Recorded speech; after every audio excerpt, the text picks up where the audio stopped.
ओम नमः शिवाय। हर हर महादेव। आप सभी पर भोलेनाथ और माता पार्वती कृपा सदैव बनी रहे।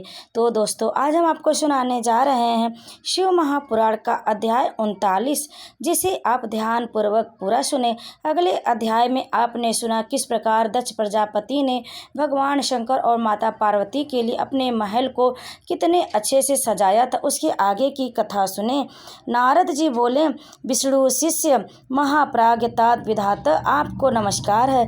कृपा निधि, आपके मुख से यह अद्भुत कथा मुझे सुनने को मिली। अब मैं भगवान चंद्रमौली की परम मंगलमय तथा समस्त पाप राशि के विनाशक वैवाहिक चरित्र को सुनना चाहता हूँ। मंगल पत्रिका पाकर महादेव जी ने क्या किया, परमात्मा शंकर की वह दिव्य कथा सुनाइए। ब्रह्मा जी ने कहा, बेटा तुम बड़े बुद्धिमान हो, भगवान शंकर के उत्तम यश को सुनो। मंगल पत्रिका पाकर भगवान शंकर ने जो कुछ किया वह बताता हूँ। भगवान शिव उस मंगल पत्रिका को प्रसन्नतापूर्वक हाथ में लेकर हृदय में बड़े हर्ष का अनुभव करते हुए हंसने लगे। फिर उन भगवान ने उसे लाने वालों का सम्मान किया। तत्पश्चात उसे बाँचकर विधि पूर्वक स्वीकार किया। इसके बाद हिमाचल के यहाँ से आए हुए लोगों को बड़े आदर सम्मान के साथ विदा किया। तदंतर उस मुनियों ने कहा, आप लोगों ने मेरे शुभ कार्य का भली भांति संपादन किया। अब मैंने विवाह स्वीकार कर लिया, अतः आप लोगों को मेरे विवाह में आना चाहिए। भगवान शंकर का यह वचन सुनकर वे ऋषि बड़े प्रसन्न हुए और उन्हें प्रणाम एवं उनकी परिक्रमा करके अपने परम सौभाग्य की सराहना करते हुए अपने धाम को चले गए। मुनि, तदंतर महालीला करने वाले देवेश्वर भगवान शंभु ने लोकाचार का सहारा ले तत्काल ही तुम्हारा स्मरण किया। तुम अपने सौभाग्य की प्रशंसा करते हुए बड़ी प्रसन्नता के साथ वहां आए और मस्तक झुका प्रणाम कर हाथ जोड़ विनीत भाव से खड़े हो गए। तब भगवान शंकर ने कहा, नारद, तुम्हारे उपदेश से देवी पार्वती ने बड़ी भारी तपस्या की और उससे संतुष्ट होकर मैंने उन्हें यह वर दिया कि मैं पति रूप से तुम्हारा प्राण ग्रहण करूंगा। पार्वती की भक्ति देखकर मैं उनके वश में हो गया हूँ, इसलिए उनके साथ विवाह करूंगा। सप्तऋषियों ने लग्न का साधन और शोधन कर दिया, अतः आज से 7वें दिन मेरा विवाह होगा। उस अवसर पर लौकिक रीति का आश्रय ले मैं महान उत्सव करूंगा।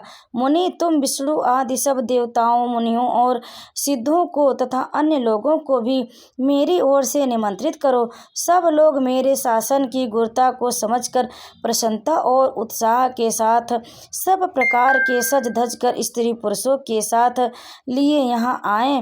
ब्रह्मा जी कहते, मुनि, भगवान शंकर की इस आज्ञा को शिरोधार्य करके तुमने शीघ्र ही सर्वत्र जाकर उन सबको निमंत्रण दे दिया।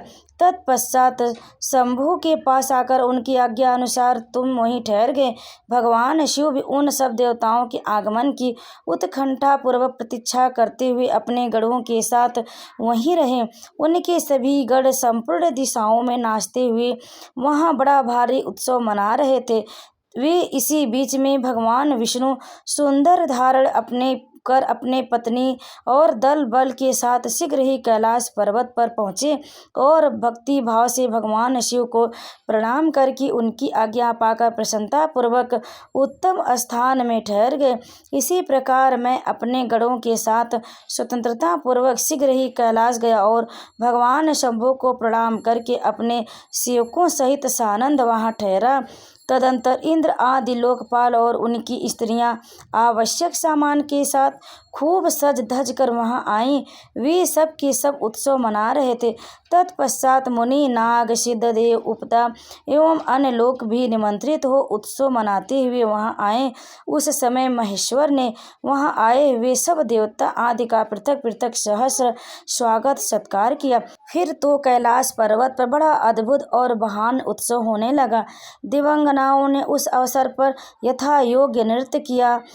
विष्णु आदि जो देवता भगवान शंभु की वैवाहिक यात्रा संपन्न कराने के लिए इस समय वहां आए थे, वे सब यथा स्थान ठहर गए। भगवान शिव की आज्ञा पाकर सब लोग उनके प्रत्येक कार्य को अपना ही कार्य समझकर नियंत्रित रूप से करने लगे और इसे शिव की सेवा मानने लगे। उस समय सातों मातृकाएं वहां बड़ी प्रसन्नता के साथ शिव को यथा योग्य आभूषण पहनाने लगी। मुनि श्रेष्ठ परमेश्वर भगवान शिव का जो स्वाभाविक वेश था वही उनकी इच्छा से उनके लिए आभूषण सामग्री बन गए। उस समय चंद्रमा स्वयं उनके मुकुट के स्थान पर जा विराजे। उनका जो सुंदर ललाटवर्ती तीसरा नेत्र था वही शुभ तिलक बन गया। मुनि कानों के आभूषणों के रूप में जो दो सर्प बताए गए वे नाना प्रकार के रत्नों से युक्त दो कुंडल बन गए। अन्याय अंगों से स्थित सर्प उन अंगों के अति रमणीय नाना रत्नमय आभूषण हो गए। उनके शरीर में जो भस्म लगा हुआ था वही चंदन आदि का अंगराग बन गए और उनके जो गजमच्च आदि परिधान थे वे सुंदर दिव्य दुकुल बन गए। इस प्रकार उनका रूप इतना सुंदर हो गया कि उनका वर्णन करना कठिन है। वे साक्षात ईश्वर तो थे ही, उन्होंने पूरा ऐश्वर्य प्राप्त कर लिया। तदंतर समस्त देवता यक्ष दानव नाग पक्षी अप्सरा और महर्षिगण मिलकर भगवान शिव के समीप गए और महान उत्सव मनाते हुए प्रसन्नता पूर्वक उनसे बोले, महादेव महेश्वर, अब आप महादेवी गिरिजा को ब्याह लाने के लिए हम लोगों के साथ चलिए हम पर कृपा कीजिए। तत्पश्चात विज्ञान से प्रसन्न हृदय वाले भगवान विष्णु ने भगवान शंकर को भक्ति भाव से प्रणाम करके उपयुक्त प्रस्ताव के अनुरूप ही बात कही। भगवान विष्णु बोले, शरणागत वत्सल देव महादेव प्रभु, आप अपने भक्तजनों का कार्य सिद्ध करने वाले हैं, अतः मेरा एक निवेदन सुनिए। कल्याणकारी शंभु, आप गृह सूत्रोक्त विधि के अनुसार गिरिजा कुमारी पार्वती देवी के साथ अपने विवाह का कार्य कराइए।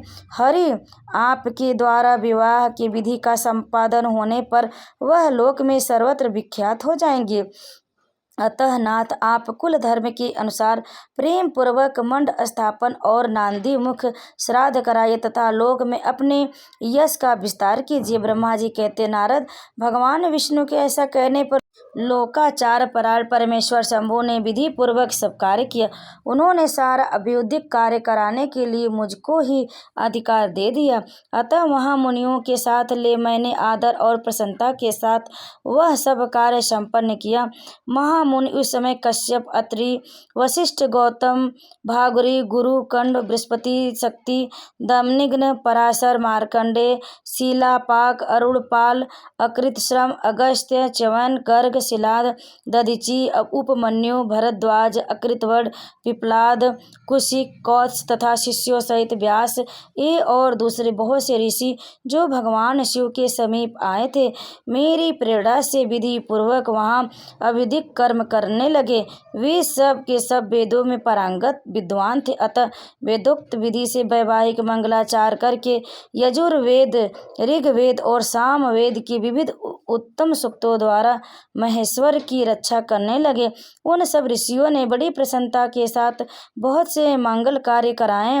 मेरी और शंभु की प्रेरणा से उन्होंने विघ्न की शांति के लिए प्रीतिपूर्वक ग्रहों का और समस्त मंडलवर्ती देवताओं का पूजन किया। वह सब लौकिक वैदिक धर्म यथोचित रीति से करके भगवान शिव बहुत संतुष्ट हुए और उन्होंने प्रसन्नता पूर्वक ब्राह्मणों को प्रणाम किया। तदंतर वे सर्वेश्वर महादेव देवताओं और ब्राह्मणों को आगे करके उस गिरि श्रेष्ठ कैलाश से हर्षपूर्वक निकले।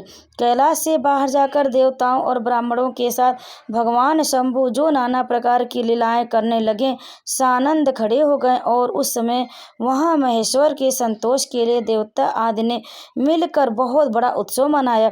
बाजे बजने लगे, गाना और नृत्य होने लगे। ओम नमः शिवाय। आगे की कथा आप अगले अध्याय में अवश्य सुने। तब तक आप सभी पर महादेव कृपा सदैव बनी रहे। ओम नमः शिवाय। हर हर महादेव। दोस्तों, अगर आपको हमारी यह कथा अच्छी लगी तो वीडियो को लाइक करें, शेयर करें और कमेंट में हर हर महादेव अवश्य लिखें।